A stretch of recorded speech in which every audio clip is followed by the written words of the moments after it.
Good evening. It's about 10 p.m., February 16th, and it is a very chilly 26 degrees here in Des Moines, Iowa. Went and stopped at the Loves in Des Moines tonight. I got here pretty early because my delivery is to Des Moines, and I got to my customer and was told they couldn't unload me. Yeah, that's always fun. But you know, I'm a pretty patient guy about that kind of stuff. I realize that sometimes shit just happens, and you know, it really takes a lot to actually kind of get me mad. And I know there are a lot of drivers. Heck, I know some drivers that would probably get pretty angry about this.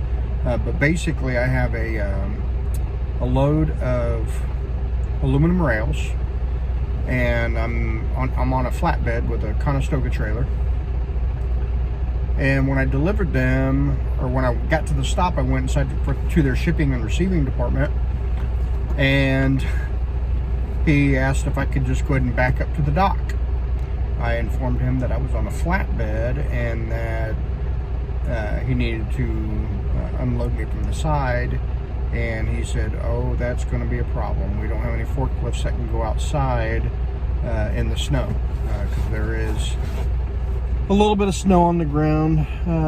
Probably, I bet it's probably about an inch almost, maybe a little bit more. But all their fork trucks are, made for the warehouses, and they didn't have anything on the outside, or they didn't have anything they could bring outside and unload me. So they told me they couldn't accept the load." And they just, they were going to try and figure something out. And of course, I didn't know what to do, because this is my first time that I've had a rejected load, basically. It's basically a rejected load because they said they couldn't unload me tonight. Well, they couldn't unload me. And then we discussed the possibility of me coming back tomorrow. And we kind of know that, yeah, it's not going to change tomorrow. It's going to be, just as cold. It's going to be just as snowy. It's going to be just a little bit of ice, slush. Basically all the stuff that their warehouse forklifts cannot drive in. So it is what it is, And actually, I thought I was going to go ahead and stay in Des Moines anyway tonight, so it's not a big deal. My original plan was to pick up the load, deliver it to Des Moines, and make it back to my pickup all within my 11 hours, because it's only about a 4.5 hour drive. However, on the way here, I ran into some weather and some 45-mile-an-hour traffic, and even an accident that had the interstate shut down for about an hour. Tooting along on I-80 through Iowa, probably about 100 miles west of Des Moines, and come up on an accident where the entire highway is closed. And I was going to be the last. I was coming up on the end of the line, and I looked at my mirrors and saw that there was a little bit of traffic behind me. There wasn't much, and I really honestly hate being the last in line and the first to get hit if somebody's not paying attention. So I had the opportunity to actually take an exit ramp off of the highway, and then I parked on the shoulder of the entrance ramp going back up into the highway. So basically I got off, went down the exit ramp, crossed the street, or the road that was down there, and then went back up the entrance ramp and parked on the shoulder. And a lot of people actually started doing that. A lot of drivers started doing that, and the shoulder was pretty full of people parked on the exit and the entrance ramp. And like I said, this is kind of the stuff I talk about or think about, wanting to avoid being hit in an accident. So anyway, that kind of got me thinking that I was going to be spending the night in Des Moines anyway. So that's why, to me, honestly, it's just not a big deal. It wouldn't have really been a big deal anyway. I'm a customer service oriented person, and I'm kind of a person who says, it is what it is. You know, if they say they're unable to unload me tonight, not a whole lot I can do. I mean, what am I going to do? Throw a tantrum? And, you know, it's suddenly going to make them say, okay, we can unload you. So in all the whole process, while we were trying to figure out what to do and when to do it and all that stuff,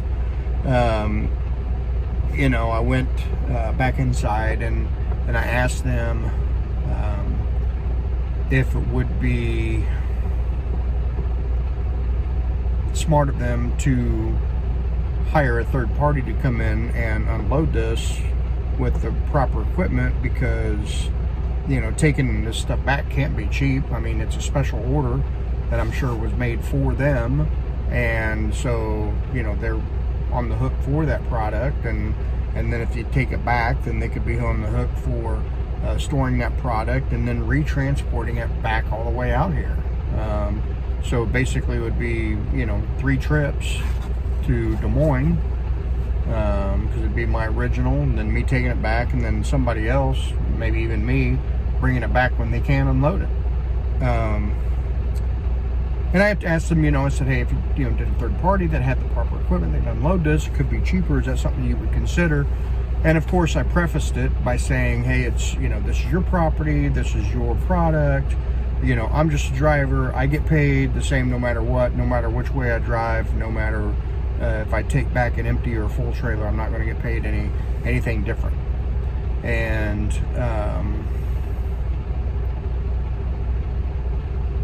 of course I'm not going to hassle them for like detention and all that, because, you know, my original plan was to probably stay in Des Moines anyway. I mean, I was like 90% sure that I was going to stay in Des Moines. So, you know, to me, it's just not a big deal. Now, had my original plan been able to work out, and I could have made it all the way back to the customer with this empty trailer, then yeah, then it would have been a big deal, and I might have been a little bummed out about it, but I probably still wouldn't have got mad. I just don't get angry. Like I said, I'm a guy that's just, it is what it is. And once shit happens, what are you going to do? You know, you only make your stress levels go up when you get mad at the crap that you can't control. And actually, when I went back in and talked to them about having a third party with the right equipment, they told me that they have there's an equipment rental place right next door, and that was one of the things they talked about, was renting, you know, an outdoor forklift to unload me. However, I guess they looked over into their parking lot and everybody was either gone or they didn't come into work. So my guess is once the snow started coming down, they probably left or didn't come into work because they knew there was going to be a lot of snow. And typically that kind of a business is a delivery-based business, so you know, typically they might be delivering those types of pieces of equipment to different job sites. But this one, you know, they could literally just drive it across the parking lot and unload me. But anyway, so that is something that they thought about, and definitely something that they're going to think about tomorrow. I'm actually going to be calling them tomorrow. I have one of their phone numbers to see if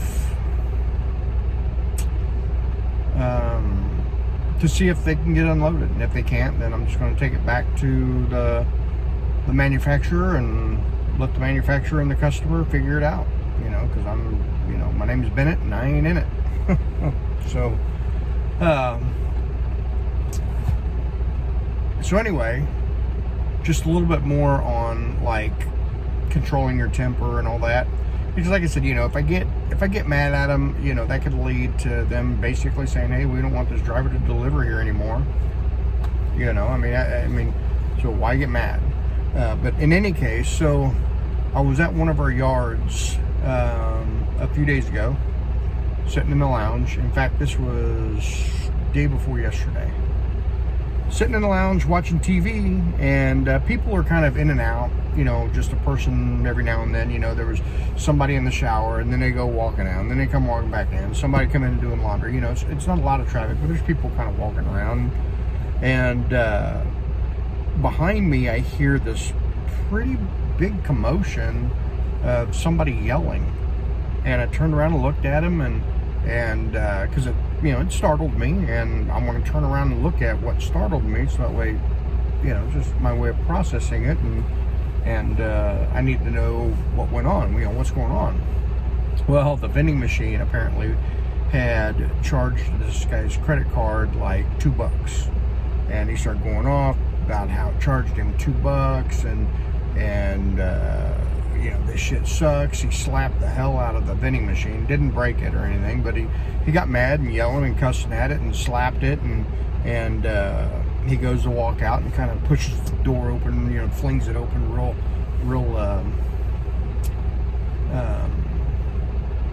really hard. And then when the door closes, he turns around and looks at me through the window, because I'm the only one sitting in the lounge, and I turned around whenever he was going off, and I really just kind of shrugged my shoulders. It was like, he's not breaking anything, not breaking any laws, he's not messing with me, so he's just mad. Being mad isn't against the law. But in any case, he turned around and just like stared at me through the window, and I stared back, in my pretty much emotionless stare, stared back, and after a couple of seconds, he turned around and walked away. Now, so I was a cop for 25 years. Some of you may know that, some of you may not. And that's the kind of crap that cops get called in on, or get called for. And I could understand it, like if he's, still, bouncing around the break room and knocking stuff over and doing that. But he was just mad. And that's the kind of crap that cops get called for, and that's the kind of crap that where it just kind of goes south. Because to me, we don't have any reason to be there. There could, if it would have been somebody else other than me, they might have called the police, and maybe he would still be in there when they got there. Maybe he wouldn't. Maybe that person would know, what truck he went to, and they want the cops to go try and talk to him, and typically the cops are going to, they're going to want to do that because that's what they get, they get called to that situation, and it's really a customer service based situation where, you have somebody calling you and you want to try and take care of their problem. Well, sometimes you just got to tell people, sorry, can't take care of your problem, can't take care of what you don't like, because not liking that he got mad is not against the law. It's not something that we get involved in, but we do, and that's how that kind of crap just goes south, and you have uses of force and maybe even a bad use of force, maybe even a use of force that looks bad that isn't, because there are lots of things that go down that looks bad, with cops, but it really isn't, and then there are things that do go down where cops are, definitely using excessive force. But that's how things like that get started, because we've become a society where we think we need to call the police on everything, and then the police thinks that they need to respond to everything. In fact, kind of an unwritten rule at one point at my department was, if somebody wants a cop, they're getting a cop. That doesn't make sense, If somebody calls in saying, some guy just yelled at a vending machine and slapped it, and they want a police officer there, my opinion is, well, we should ask them, what do you want the police officer to do? He didn't break the law, And I would ask them, hey, did they damage anything? Well, no. Did they threaten you?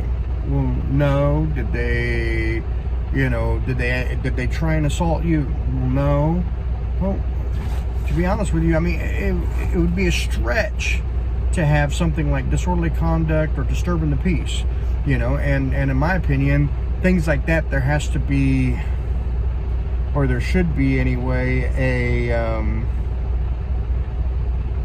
an element of that particular crime, or those particular crimes, should have to be their intent to disturb your peace or the peace of other people around you, things like that, because if it's just him getting mad that he slapped a vending machine, that's no more disturbing the peace, or that's no more disturbing the peace than somebody putting their phone on speakerphone and maybe having an argument with somebody on speakerphone.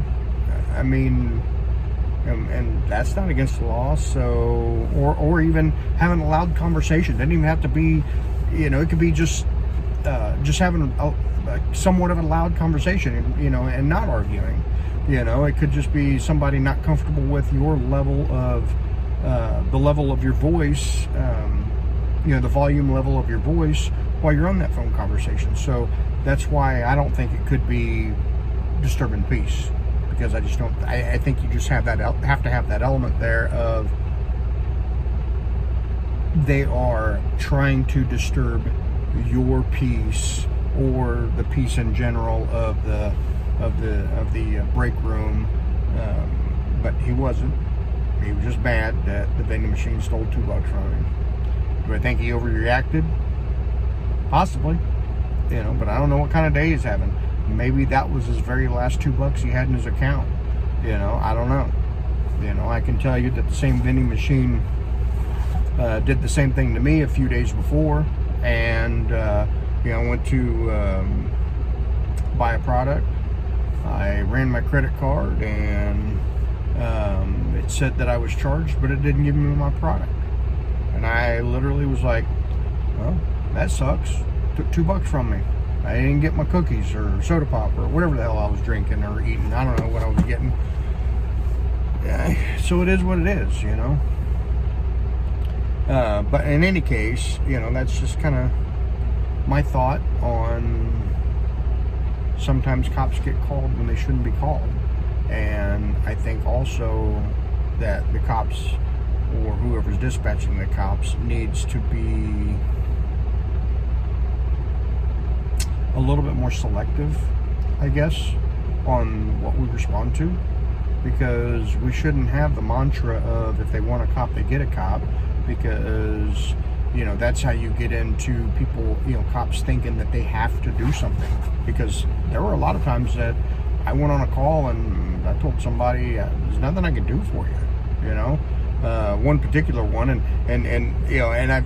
how I remember some of these stories is I tell them over and over again to people, and so that's how I'm able to remember even some of the little bullshit stories that I tell, because I mean these are things that literally I could do in passing and just forget about 10 minutes later. But in any case, I got dispatched to a barking dog complaint one night. Now, some things you're going to think about when, or a decent cop, I guess, is going to think about when they're getting dispatched to a barking dog complaint is maybe the dog's barking at a prowler, maybe the dog's barking at another animal, maybe the dog's barking just a bark. But as you can see, we're thinking more along the lines of maybe the dog had been barking at a prowler. So anyway, the call comes in of the neighbor's dog barking, and the dispatch came out, and they answer, the dispatch, a good dispatcher is going to ask questions about the situation to try and learn as much as they can. And the call literally comes out, the neighbor's calling about his neighbor's dog barking, or the complainant's calling about his neighbor's dog barking. He knows nothing is wrong. He knows the dog is okay. His neighbor is not home. He just wants the police to do something about the dog. And I actually got dispatched to this. So, me being me, kind of a smart ass sometimes, but in a fun way, I, walk up to the guy, to the complainant, like, hey, what can I do for you? And he's like, well, my neighbor's dog is barking, and we kind of go through a whole spiel of, he knows nothing's wrong, but, he just wanted the police to do something. And I flat out asked him, I said, well, what do you want me to do? And then at that point, he says, he starts to realize that there really is nothing that we can do. And I even told him, I said, just short of shooting it, there's nothing I can do. I said, I can't let the dog back in the house because it's not my house, and I, even if there was an unlocked door, that would be wrong of me, to do something like that. I said, don't know the neighbor's phone number, don't know where they're at, don't know what they're doing. It's just kind of one of those things. You just got to deal with it until the neighbor gets home, and then maybe, if you're neighborly with him, tell him, hey, your dog was out barking for like, an hour and a half while you were gone. Think you can not remember to not leave him outside next time.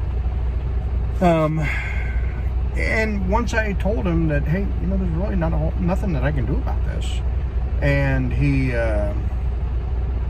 was like, oh, doggone it, I know. And now, thinking back, this was before, like, cell phones were really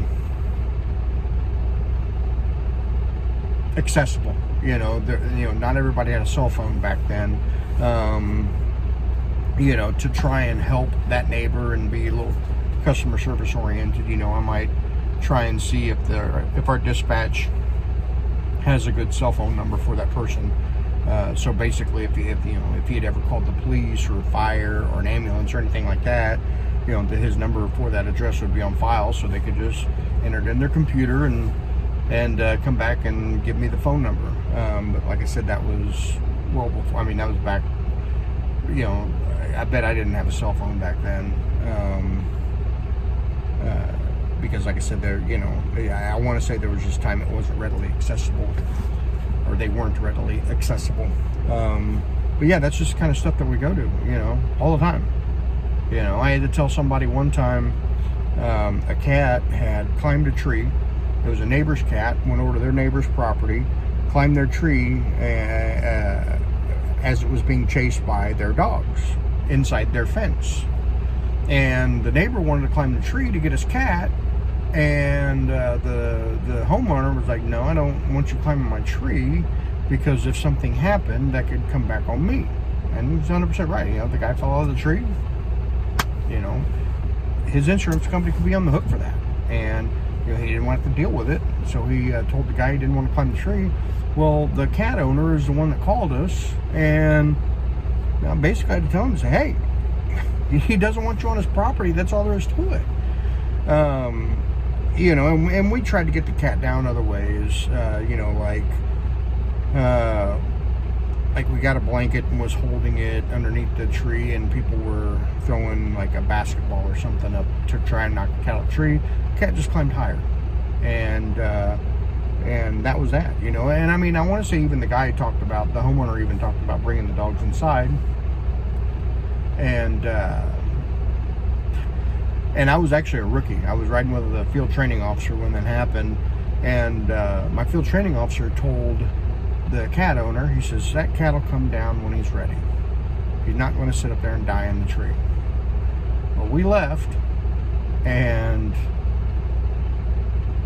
I told my field training officer, because I was pretty familiar with animals and all that, and I told him, I said, if that cat is afraid to come down from the tree, I said, that cat will die in that tree. I said, because sometimes cats can climb a tree, but they can't climb back down, or they're afraid to climb back down. Like, I've had to go up in trees to get a cat before, and I said, that's just what's going, what could happen.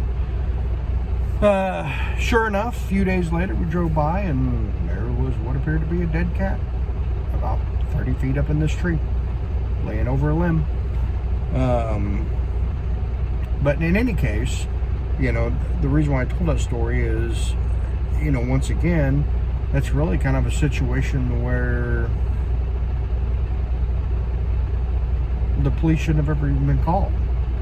What am I going to do? Tell the homeowner who owns the tree, yes, you have to allow this person to climb the tree to get their cat out, and I was with a field training officer, so he made the decision.